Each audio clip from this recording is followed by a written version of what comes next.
ಎಲ್ಲ ನನ್ನ ಸ್ಪರ್ಧಾ ಮಿತ್ರರಿಗೆ ಜ್ಞಾನಸಾಗರ ಯೂಟ್ಯೂಬ್ ಚಾನಲ್ಗೆ ಸ್ವಾಗತ. ಕರ್ನಾಟಕ ಸರ್ಕಾರ ಪೊಲೀಸ್ ಇಲಾಖೆಯಲ್ಲಿ ಇವತ್ತು ಒಂದು ಸೂಚನೆಯನ್ನು ಹೊರಡಿಸಿರ್ತಕ್ಕಂಥದ್ದು. ಅಂದರೆ ಸೂಚನೆಯನ್ನು ಹೊರಡಿಸಿರ್ತಕ್ಕಂಥ ದಿನಾಂಕ ಬಂದುಬಿಟ್ಟು 13/6/2025 ಆಗಿರ್ತಕ್ಕಂಥದ್ದು. ಇನ್ನು ಈ ಒಂದು ಸೂಚನೆಯಲ್ಲಿ ಇರ್ತಕ್ಕಂಥ ಒಂದು ವಿಷಯ ಏನಪ್ಪ ಅಂದರೆ KSRP RCP ಅಂತ ನೋಡ್ತೀವಿ. ಅಂದರೆ ಸ್ಥಳೀಯೇತರ 1500 ಹುದ್ದೆಗಳು ಮತ್ತು ಸ್ಥಳೀಯ ವೃಂದದ 445 ಹುದ್ದೆಗಳು ಮತ್ತು IRB ಮುನಿರಾಬಾದ್ ಘಟಕದ ಒಂದು 220 ಹುದ್ದೆಗಳಿಗೆ ನೇರ ನೇಮಕಾತಿ ಮೂಲಕ ಭರ್ತಿ ಮಾಡಿಕೊಳ್ಳಲು ಒಂದು ವರ್ಗೀಕರಣವನ್ನು ಕಳಿಸುವ ಬಗ್ಗೆ ಅಂತ ಇಲ್ಲಿ ವಿಷಯವನ್ನು ಕೊಟ್ಟಿದ್ದಾರೆ.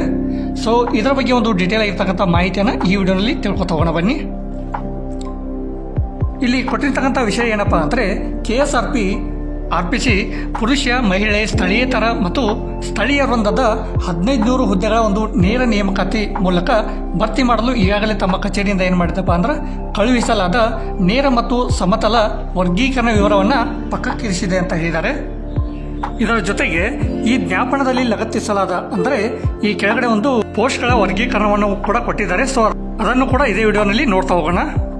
ಈ ಒಂದು ಜ್ಞಾಪನದಲ್ಲಿ ಲಗತ್ತಿಸಲಾದ ಘಟಕವಾರು KSRP RPC ಸ್ಥಳೀಯ ವೃಂದ 1500 ಹುದ್ದೆ ಅನುಬಂಧ ಎ ರಲ್ಲಿ ಸ್ಥಳೀಯ ವೃಂದದ 445 ಹುದ್ದೆ ಅನುಬಂಧ ಬಿ ರಲ್ಲಿ ಮತ್ತು IRB ಮುನಿರಾಬಾದ್ ಘಟಕದ ಒಂದು 220 ಹುದ್ದೆಗಳಿಗೆ ಅನುಬಂಧ ಸಿ ರಲ್ಲಿ ವಿಂಗಡಿಸಿದಂತೆ ಉಲ್ಲೇಖ 1 ಮತ್ತು 2ರ ಸರ್ಕಾರದ ಒಂದು ಆದೇಶಗಳನ್ವಯ ರೋಸ್ಟರ್ 1ರಿಂದ ಪ್ರಾರಂಭಿಸಿ ಕ್ರೀಡಾಪಟುಗಳಿಗೆ 2% ಮೀಸಲಿರಿಸುವ ಹುದ್ದೆಗಳನ್ನು ಹೊರತುಪಡಿಸಿ ನಮೂನೆ ವಿವರದ ಒಂದು ಸಾಮಾನ್ಯ ಕಾಲಂನಡಿ ಗುರುತಿಸಲಾದ ಹುದ್ದೆಗಳಿಗೆ ನೇರ ಮತ್ತು ಸಮತಲ ವರ್ಗೀಕರಣವನ್ನು ನಮೂನೆ ವಿವರದಲ್ಲಿ 3 ಟಪಾಲಿನಲ್ಲಿ ಆದ್ಯತೆ ಮೇರೆಗೆ ಈ ಕಚೇರಿಗೆ ತಲುಪಿಸಲು ಹಾಗೂ ಈ ಕಚೇರಿಯ ಇಮೇಲ್ ಸಂದೇಶ ವಿಳಾಸ ಇಲ್ಲಿ ಕೊಟ್ಟಿರ್ತಕ್ಕಂಥ ವಿಳಾಸಕ್ಕೆ ಕೂಡಲೇ ಸಂದೇಶವನ್ನು ಮುಖೇನ ಕಳುಹಿಸಲು ಸೂಚಿಸಲಾಗಿದೆ ಅಂತ ಕೊಟ್ಟಿದ್ದಾರೆ. ಈ ಒಂದು ಜ್ಞಾಪನ ಅಥವಾ ಸೂಚನೆಯನ್ನು ಹೊರಡಿಸಿರ್ತಕ್ಕಂಥವ್ರು ಅಂದರೆ ಉಮೇಶ್ ಕುಮಾರ್ IPS ಅಂತ ನೋಡ್ತೀವಿ. ಅಂದರೆ additional director general of police KSRP Bengaluru ಅಂತ ನೋಡ್ತೀವಿ. ಇಲ್ಲಿ ಹುದ್ದೆಗಳ ಬಗ್ಗೆ ಹಂಚಿಕೆಯನ್ನು ನೋಡ್ತಾ ಹೋಗೋಣ ಬನ್ನಿ. ಅಲ್ಲಿ ಅನುಬಂಧ ಎ ಅಂತ ನೋಡ್ತೀವಿ. ಇಲ್ಲಿ RPC ಪುರುಷ ಮಿಕ್ಕಿಳಿದ ವೃಂದದ ನೇಮಕಾತಿ ಹುದ್ದೆಗಳು ಅಂತ ನೋಡ್ತೀವಿ. ಇಲ್ಲಿ ಪಡೆಯನ್ನು ನೋಡ್ತೀವಿ ಮತ್ತು ಒಟ್ಟು ಹುದ್ದೆಗಳನ್ನು ನೋಡ್ತೀವಿ ಮತ್ತು ಹಂಚಿಕೆ ಮಾಡಲಾದ ಹುದ್ದೆಗಳ ಬಗ್ಗೆ ನೋಡ್ತಾ ಹೋಗೋಣ. ಮತ್ತು ಸಾಮಾನ್ಯ ಮತ್ತು ಕ್ರೀಡಾಪಟುಗಳಿಗೆ ಅಂದರೆ ಸಾಮಾನ್ಯದವರಿಗೆ ಮತ್ತು ಕ್ರೀಡಾಪಟುಗಳಿಗೆ ಹುದ್ದೆಗಳ ಒಂದು ಹಂಚಿಕೆಯನ್ನು ನೋಡ್ತಾ ಹೋಗೋಣ. ಇಲ್ಲಿ 1ನೇ ಪಡೆ ಬೆಂಗಳೂರು ಅಂತ ನೋಡ್ತೀವಿ. ಇಲ್ಲಿ ಒಟ್ಟು ಹುದ್ದೆಗಳು ಬಂದ್ಬಿಟ್ಟು 149 ಹುದ್ದೆಗಳು ಖಾಲಿ ಇರತಕ್ಕಂಥದ್ದು. ಇನ್ನು ಸಾಮಾನ್ಯ ಜನರಿಗೆ 146 ಹುದ್ದೆಗಳು, ಇನ್ನು ಕ್ರೀಡಾಪಟುಗಳಿಗೆ 3 ಹುದ್ದೆಗಳು ಖಾಲಿ ಇರತಕ್ಕಂಥದ್ದು. ಇನ್ನು 2ನೇ ಪಡೆ ಅಂತ ನೋಡ್ತೀವಿ. ಇಲ್ಲಿ ಬೆಳಗಾವಿ ಪಡೆಯನ್ನು ನೋಡ್ತೀವಿ. ಇಲ್ಲಿ ಕೂಡ ಒಟ್ಟು ಹುದ್ದೆಗಳು 175 ಹುದ್ದೆಗಳು ಖಾಲಿ ಇರತಕ್ಕಂಥದ್ದು. ಅದರಲ್ಲಿ ಸಾಮಾನ್ಯರಿಗೆ 172 ಹುದ್ದೆಗಳು, ಇನ್ನು ಕ್ರೀಡಾಪಟುಗಳಿಗೆ 3 ಹುದ್ದೆಗಳನ್ನು ಮೀಸಲಾತಿ ಇರತಕ್ಕಂಥದ್ದು. ಇನ್ನು 3ನೇ ಪಡೆ ಬಂದ್ಬಿಟ್ಟು ಬೆಂಗಳೂರು ಅಂತ ನೋಡ್ತೀವಿ. ಇಲ್ಲಿ 110 ಹುದ್ದೆಗಳು ಖಾಲಿ ಇರತಕ್ಕಂಥದ್ದು.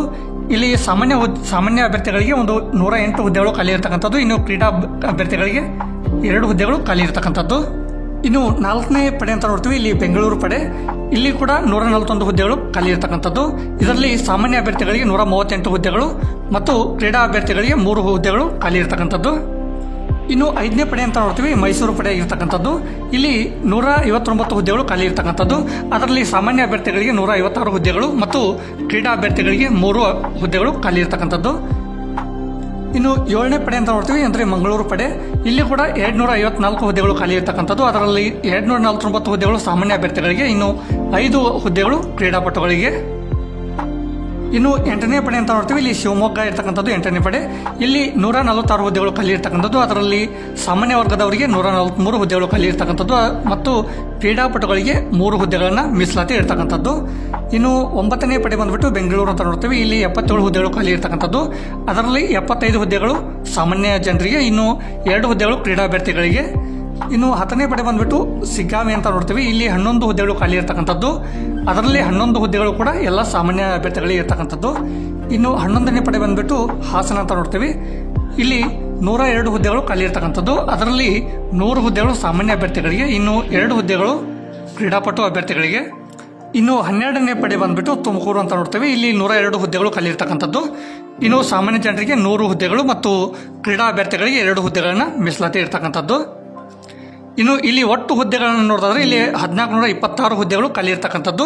ಅದರಲ್ಲಿ ಸಾಮಾನ್ಯ ಅಭ್ಯರ್ಥಿಗಳಿಗೆ 1398 ಹುದ್ದೆಗಳು, ಇನ್ನು ಕ್ರೀಡಾ ಅಭ್ಯರ್ಥಿಗಳಿಗೆ 28 ಹುದ್ದೆಗಳು ಇರ್ತಕ್ಕಂಥದ್ದು. ಇದು ಬಂದ್ಬಿಟ್ಟು ಪುರುಷ ಅಭ್ಯರ್ಥಿಗಳಿಗೆ ಮಾತ್ರ ಆಗಿರ್ತದೆ. ಇನ್ನು ಮುಂದಿನದಾಗಿ ಇಲ್ಲಿ ಮಹಿಳೆಯರ ಒಂದು ಹುದ್ದೆಗಳ ಹಂಚಿಕೆಯನ್ನು ನೋಡೋದಾದರೆ ಇಲ್ಲಿ 2ನೇ ಪಡೆ ಬೆಳಗಾವಿ ಅಂತ ನೋಡ್ತೀವಿ. ಇಲ್ಲಿ 15 ಹುದ್ದೆಗಳು ಖಾಲಿ ಇರ್ತಕ್ಕಂಥದ್ದು.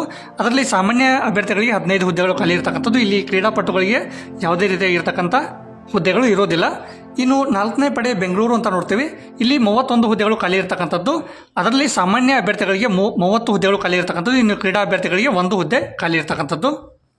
ಇನ್ನು 5ನೇ ಪಡೆ ಮೈಸೂರು ಅಂತ ನೋಡ್ತೀವಿ. ಇಲ್ಲಿ 28 ಹುದ್ದೆಗಳು ಖಾಲಿ ಇರ್ತಕ್ಕಂಥದ್ದು. ಒಟ್ಟು 28 ಹುದ್ದೆಗಳು ಖಾಲಿ ಇರ್ತಕ್ಕಂಥದ್ದು.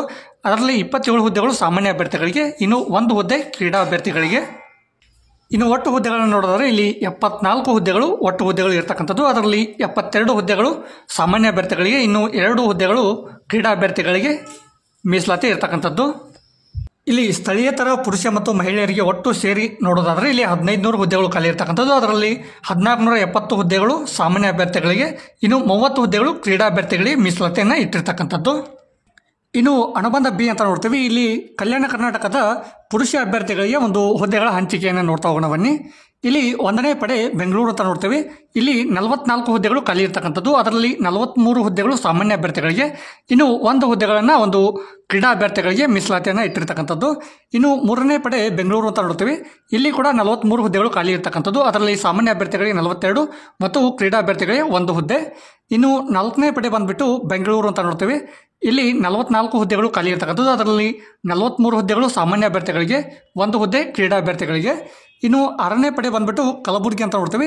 ಇಲ್ಲಿ 202 ಹುದ್ದೆಗಳು ಖಾಲಿ ಇರ್ತಕ್ಕಂಥದ್ದು. ಅದರಲ್ಲಿ 198 ಹುದ್ದೆಗಳು ಸಾಮಾನ್ಯ ಅಭ್ಯರ್ಥಿಗಳಿಗೆ, ಇನ್ನು ಕ್ರೀಡಾ ಅಭ್ಯರ್ಥಿಗಳಿಗೆ 4 ಹುದ್ದೆಗಳನ್ನು ಮೀಸಲಾತಿ ಇಟ್ಟಿರ್ತಕ್ಕಂಥದ್ದು. ಇನ್ನು 9ನೇ ಪಡೆ ಅಂತ ನೋಡ್ತೀವಿ, ಅಂದರೆ ಬೆಂಗಳೂರು ಪಡೆ. ಇಲ್ಲಿ 39 ಹುದ್ದೆಗಳು ಖಾಲಿ ಇರ್ತಕ್ಕಂಥದ್ದು. ಅದರಲ್ಲಿ 38 ಹುದ್ದೆಗಳನ್ನು ಸಾಮಾನ್ಯ ಅಭ್ಯರ್ಥಿಗಳಿಗೆ, ಇನ್ನು ಕ್ರೀಡಾ ಅಭ್ಯರ್ಥಿಗಳಿಗೆ 1 ಹುದ್ದೆಯನ್ನು ಮೀಸಲಾತಿಯಾಗಿ ಇಟ್ಟಿರ್ತಕ್ಕಂಥದ್ದು.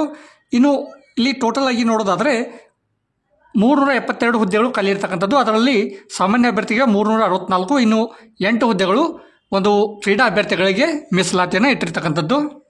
ಇನ್ನು ಅದೇ ರೀತಿಯಾಗಿ ಕಲ್ಯಾಣ ಕರ್ನಾಟಕದ ಒಂದು ಮಹಿಳಾ ಅಭ್ಯರ್ಥಿಗಳಿಗೆ ಒಂದು ಹುದ್ದೆಗಳ ಹಂಚಿಕೆಯನ್ನು ನೋಡೋದಾದರೆ ಇಲ್ಲಿ 4ನೇ ಪಡೆ ಬೆಂಗಳೂರು ಅಂತ ನೋಡ್ತೀವಿ. ಇಲ್ಲಿ ಒಟ್ಟು ಹುದ್ದೆಗಳು 12 ಹುದ್ದೆಗಳು ಖಾಲಿ ಇರ್ತಕ್ಕಂಥದ್ದು. ಅದರಲ್ಲಿ ಸಾಮಾನ್ಯ ಅಭ್ಯರ್ಥಿಗಳಿಗೆ 12 ಹುದ್ದೆಗಳನ್ನು ಕೊಡ್ತಕ್ಕಂಥದ್ದು. ಇಲ್ಲಿ ಯಾವುದೇ ರೀತಿಯಾಗಿರ್ತಕ್ಕಂಥ ಕ್ರೀಡಾ ಅಭ್ಯರ್ಥಿಗಳಿಗೆ ಪೋಸ್ಟ್ಗಳು ಇರೋದಿಲ್ಲ. ಇನ್ನು 6ನೇ ಪಡೆ ಕಲಬುರಗಿ ಅಂತ ನೋಡ್ತೀವಿ. ಇಲ್ಲಿ ಕೂಡ 61 ಹುದ್ದೆಗಳು ಖಾಲಿ ಇರ್ತಕ್ಕಂಥದ್ದು. ಅದರಲ್ಲಿ ಸಾಮಾನ್ಯ ವರ್ಗದವರಿಗೆ ಅಥವಾ ಸಾಮಾನ್ಯ ಅಭ್ಯರ್ಥಿಗಳಿಗೆ 60 ಹುದ್ದೆಗಳು ಖಾಲಿ ಇರ್ತಕ್ಕಂಥದ್ದು. ಇನ್ನು ಕ್ರೀಡಾ ಅಭ್ಯರ್ಥಿಗಳಿಗೆ 1 ಹುದ್ದೆಯನ್ನು ಮೀಸಲಾತಿ ಇಟ್ಟಿರ್ತಕ್ಕಂಥದ್ದು. ಇನ್ನು ಒಟ್ಟು ಹುದ್ದೆಗಳನ್ನು ನೋಡೋದಾದರೆ ಇಲ್ಲಿ 73 ಹುದ್ದೆಗಳು ಇರ್ತಕ್ಕಂಥದ್ದು.